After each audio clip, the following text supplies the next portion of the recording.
Kala perempuan terkukung dalam dominasi laki-laki di tengah masyarakat konservatif, aku, Rohana Kudus, memilih untuk memperjuangkan hak kaumku.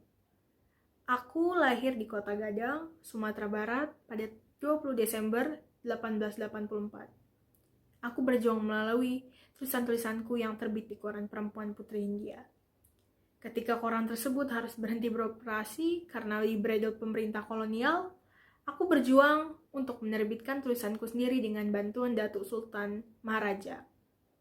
Beliau adalah pemimpin redaksi Utusan Melaju yang juga merupakan tokoh perintis Pers Melayu. Aku mendirikan surat kabar Perempuan Sunting Melaju pada 1912. Surat kabar yang terbit seminggu sekali itu memuat tulisan-tulisan mengenai isu kemajuan perempuan, biografi perempuan berpengaruh, dan berita-berita dari luar negeri.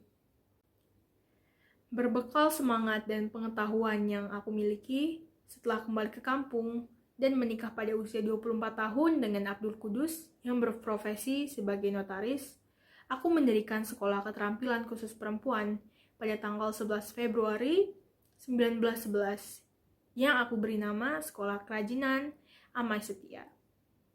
Sekolah itu terletak di Nagari Koto Gadang, Kecamatan Limakoto, Kabupaten Agam, dan bangunanku masih berdiri sampai sekarang.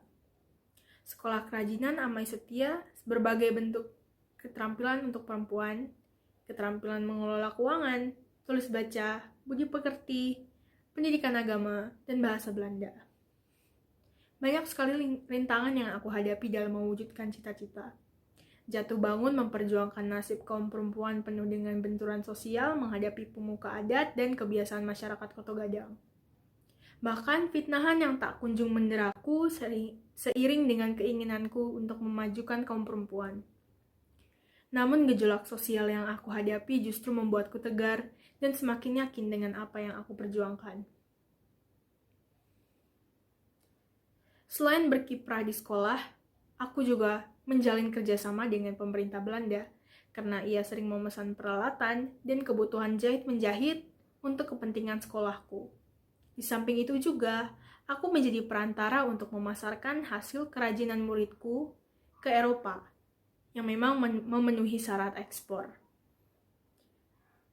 Ini menjadikan sekolahku berbasis industri rumah tangga serta koperasi simpan pinjam dan jual beli yang anggotaku semua perempuan yang pertama di Minangkabau. Bakuk petinggi Belanda yang kagum atas kemampuan dan kiprah, selain menghasilkan berbagai kerajinan, aku juga menulis puisi dan artikel serta fasih bahasa Belanda. Tutur kata setara dengan orang yang berpendidikan tinggi. Wawasanku juga bisa dibilang luas. Kiprah menjadi topik pembicaraan di Belanda.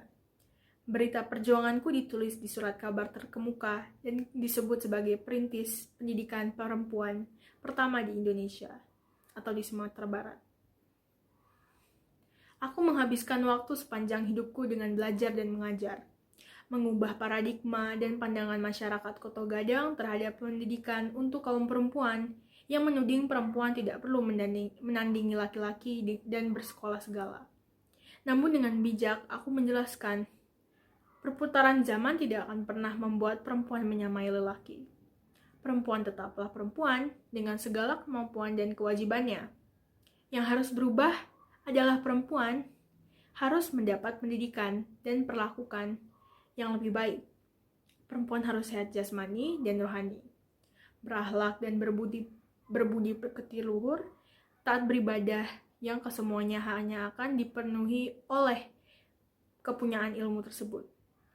Emansipasi yang aku tawarkan dan dilakukan, aku tidak menuntut persamaan hak perempuan dengan laki-laki, namun lebih kepada pengukuhan fungsi alamiah perempuan itu sendiri secara kodratnya. Untuk dapat berfungsi sebagai perempuan sejati sebagaimana mestinya, juga butuh ilmu pengetahuan dan keterampilan. Untuk itulah diperlukan pendidikan untuk perempuan. Saat Belanda meningkatkan tekanan dan serangan terhadap kaum pribumi, aku bahkan turut membantu pergerakan politik dengan tulisanku yang membakar semangat juang para pemuda. Aku juga mempelopori berdiri dapur umum dan badan sosial untuk membantu para gerilya. Aku juga mencetuskan ide dalam penyelundupan senjata di Koto Gadang ke Bukit Tinggi melalui Ngarai Sianok dengan cara menyembunyikannya dalam sayuran dan buah-buahan yang kemudian dibawa ke Payakumbuh dengan kereta api. Hingga ajal menjemput, aku masih terus berjuang, termasuk ketika merantau ke Lubuk Pakam dan Medan. Di sana aku mengajar dan memimpin surat kabar perempuan bergerak. Kembali ke Padang, aku menjadi redaktur surat kabar radio yang diterbitkan Tionghoa Melayu di Padang dan surat kabar Cahaya Sumatera. Aku wafat pada 17 Agustus 1972. Itu mengabdikan diriku kepada bangsa dan negara, serta menjadi kebanggaan bagi para kaum Hawaii yang aku perjuangkan. Demikianlah aku menghabiskan 88 tahun umurku dengan beragam kegiatan yang berorientasi pada pendidikan jurnalistik, bisnis, dan bahkan politik. Kalau dicermati begitu, banyak kiprah yang telah diusung olehku.